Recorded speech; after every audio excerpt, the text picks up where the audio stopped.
Hi, my name's Gambit, and I'm here to talk about the Pikmin 4 timeline and how it fits in perfectly into the Pikmin universe. I should mention there will be spoilers for any of the previous Pikmin games. If you have not played them, please go check them out before you come back here, and if you have already seen them, then this should be easy to get going. This video is mainly going to go into depth about why Pikmin 4 is a sequel to Pikmin 3 and why the Kopites play a major role. As they've already been mentioned throughout the game, we notice that when you get all three Kopite survivors, one of them is actually the related grandson to Dr. Drake, one of the famous scientists who created the SS Drake for the original Kopite team.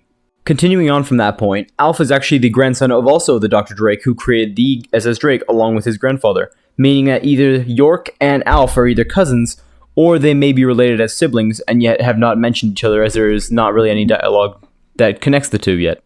Although it does seem like there are some plot holes with how Don Burham's entry mentions that they are starving, or at least gives his money from the profits to the starving children. Well, we did mention that from Pikmin 3, their goal was to save their starving planet, and they did.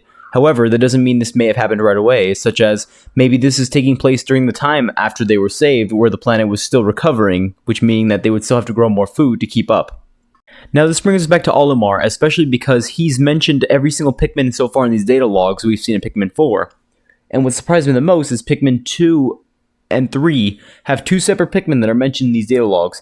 White and purple, and rock and winged. Winged and rock Pikmin were not around at the time of Pikmin 1, and neither was, well, purple and white. So it gives me that feeling where it's connected because it has to be in order for Olimar to have already made these data files involving these Pikmin specifically.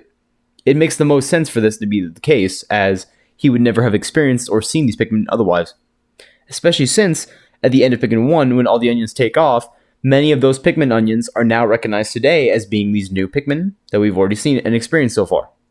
But anyway, that's my take on this whole situation. I do believe that Pikmin 3 is the prequel to Pikmin 4, or maybe whatever we would say, Pikmin 4 is the sequel to Pikmin 3.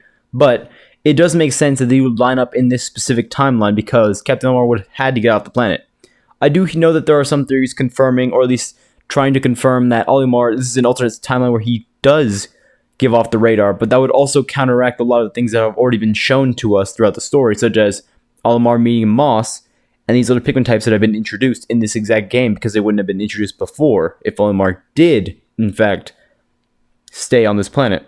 Thank you for listening to my TED Talk, but thanks for watching this video, and I hope you all enjoyed. I will try to at least piece together the timeline on my own because I know this was something I wanted to make for a while, seeing how many people were conflicted about the timeline. This is my take. I know there's going to be probably lots of plot holes that just don't make sense, and there are some that do make sense. But other than that, there's not much left to be added to this timeline, as it's pretty much all up to us now to figure it out for ourselves. But thank you all for watching, and I hope you all enjoyed. See everyone next time.